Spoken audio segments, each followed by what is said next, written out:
متاثرین نہ صرف سندھ اور بلوچستان ہیں اور ملک بھر میں، ان کا ریہیبلیٹیشن ہمارا پرائیورٹی ہوگا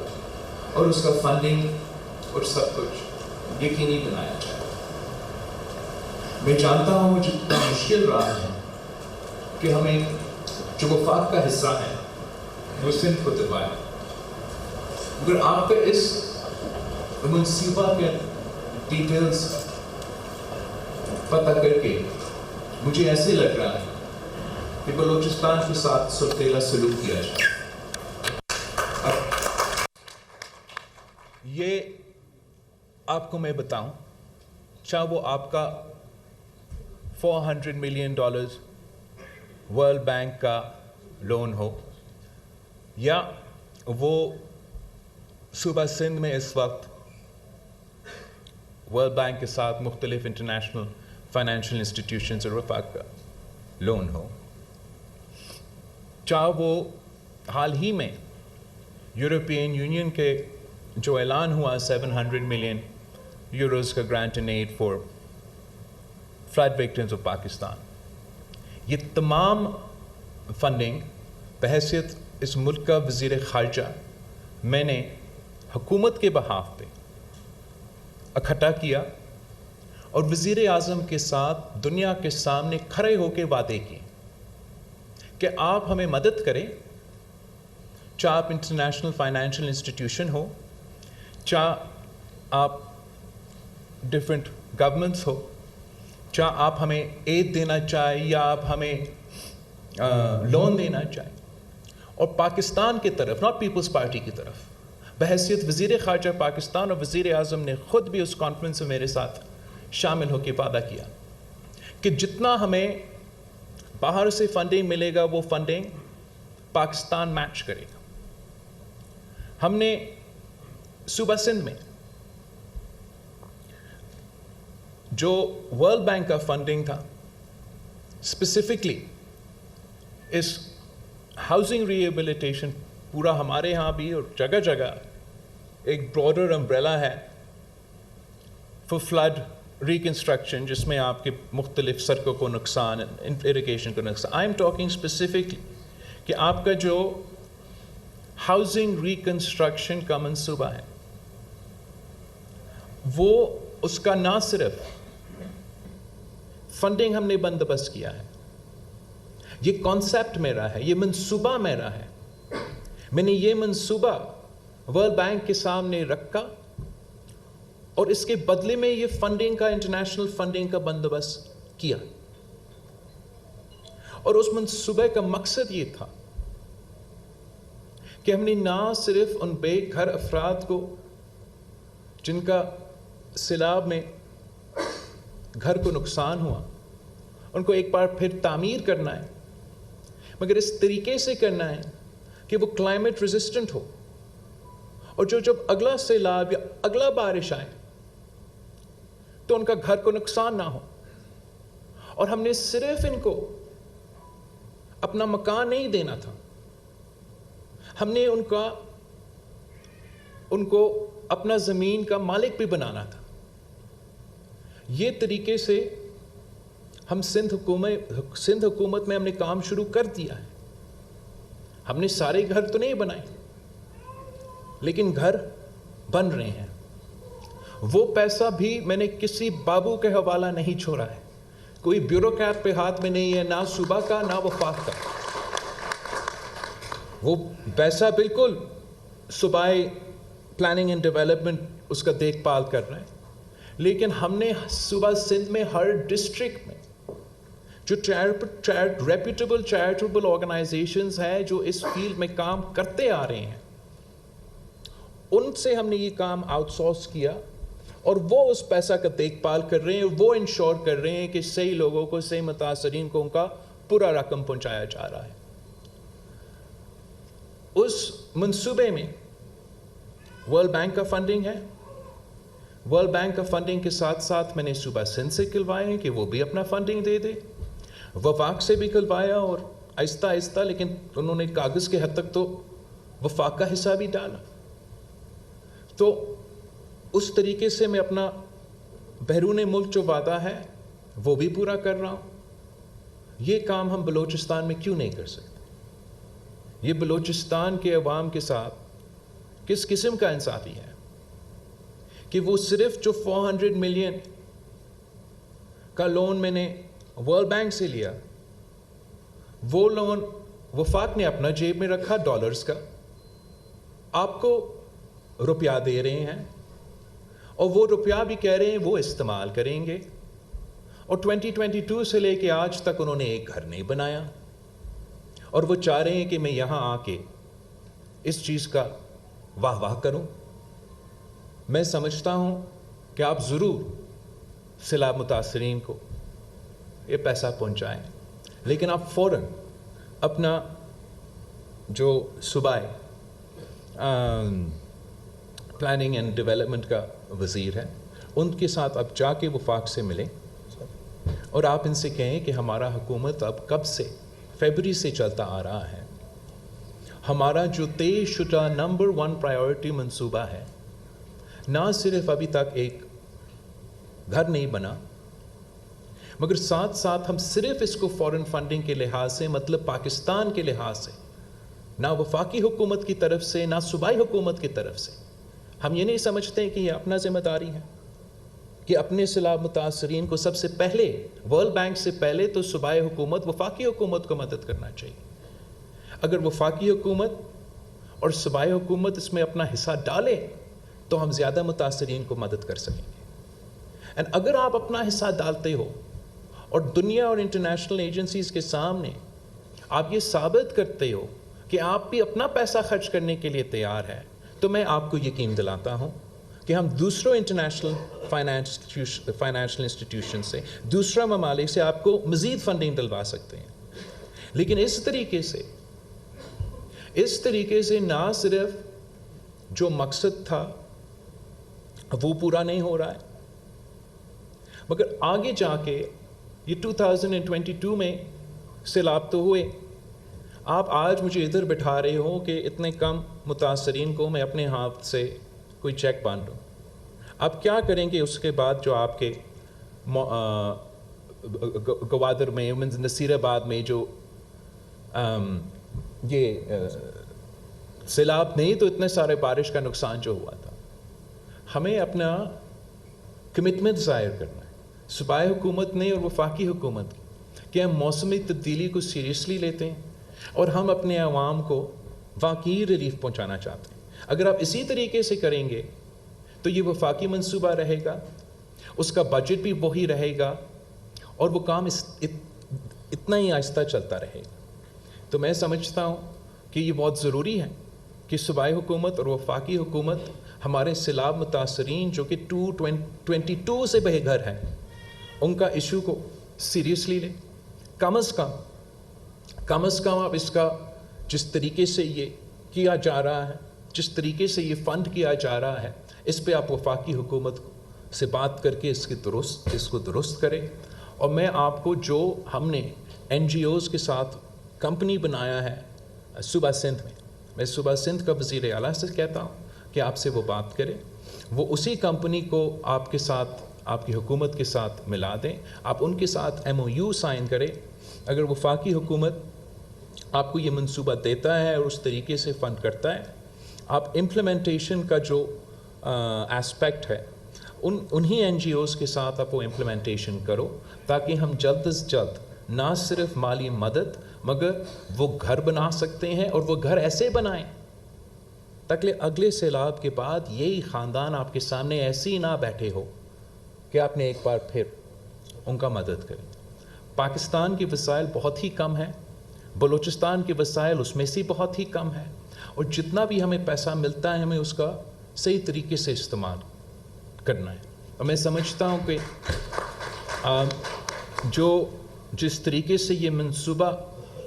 ابھی چل رہا ہے یہ ناانصافی ہے، سب سے بڑھ کر بلوچستان کے سیلاب متاثرین کے لیے، مگر ساتھ ساتھ یہ آخری سیلاب نہیں تھا. میں نے ایک بار پھر انہی انٹرنیشنل فائنینشل انسٹیٹیوشنز کے سامنے جانا ہے، انہی ممالک کے پاس جانا ہے کہ آپ ہمیں مدد کریں. اور اس وقت ہم سے پوچھیں گے کہ پچھلی بار جب آپ نے ہم سے مدد لیا کیا آپ نے تب کے وعدے پورے کیے؟ اور اس وقت چاہے وہ صوبائی بلوچستان کی حکومت ہو یا وفاقی حکومت ہو، ہمیں کہنے کے لائق تو ہونا ہی چاہیے کہ ہاں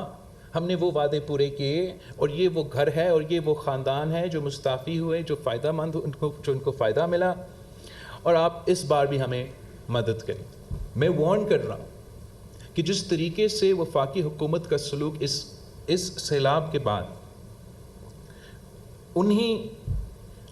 سیلاب کے نام پہ اکٹھے کیے گئے فنڈز کے بارے میں رہا ہے، وہ ایسے نہ ہو کہ اگلی بار جو بھی وزیر خارجہ ہو، جو بھی وزیر اعظم ہو، جب وہ اس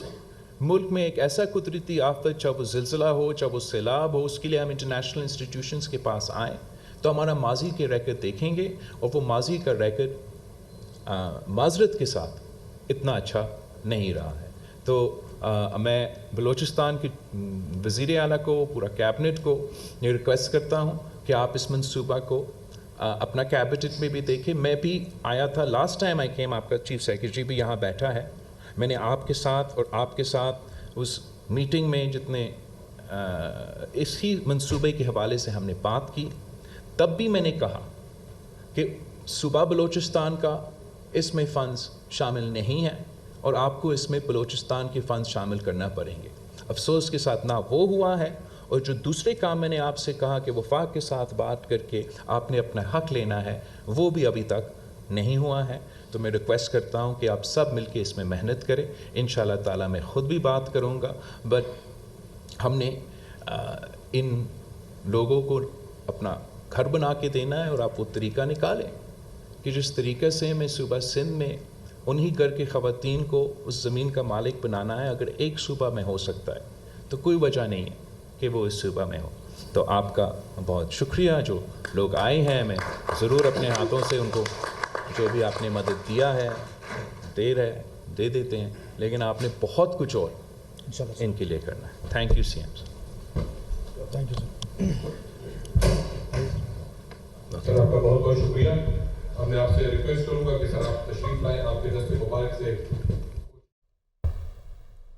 کوئٹہ کے مناظر آپ دیکھ رہے ہیں، چیئرمین پیپلز پارٹی بلاول بھٹو زرداری تقریب سے خطاب کر رہے تھے۔ 2 دن کے دورے پر کوئٹہ میں اس وقت موجود ہیں بلاول بھٹو زرداری، اور ان کی جانب سے ابھی یہ کہا گیا ہے کہ سیلاب 2022 میں آیا لیکن متاثرین کی مدد کرنے کا مقصد پورا نہیں ہوا ہے۔ وفاقی حکومت کے حوالے سے بات کرتے ہوئے انہوں نے کہا کہ اس سیلاب کے بعد وفاقی حکومت کی طرف سے جس طرح سے ہمیں امداد ملنی چاہیے تھی اور جو ان کا رویہ تھا وہ کچھ خاص قابل قدر نہیں تھا، اور ساتھ ہی ساتھ انہوں نے کہا کہ ہم جو کچھ کر سکتے ہیں وہ کر رہے ہیں، اور سیلاب متاثرین کی بحالی ہماری اولین ترجیح میں شامل ہے۔ بلوچستان کے عوام کی ہر ممکن مدد کریں گے۔ افتتاحی تقریب ہے سیلاب متاثرین بحالی پروگرام کی، جس میں اس وقت بلاول بھٹو زرداری موجود ہیں، اور ان کی جانب سے تنقید کی گئی۔ وفاق کے اوپر کہا گیا کہ ہمیں وفاق سے سندھ کو حصہ دلانا ہے، اور وفاق نے سوتیلی ماں سا سلوک کیا، سندھ کے ساتھ سوتیلا سلوک کیا گیا ہے، اور ساتھ ساتھ انہوں نے کہا کہ ہم نے انٹرنیشنل فنڈنگ کا بندوبست کیا ہے، اور جس حد تک مزید ممکن ہو سکے گی انٹرنیشنل فنڈنگ کی کوششیں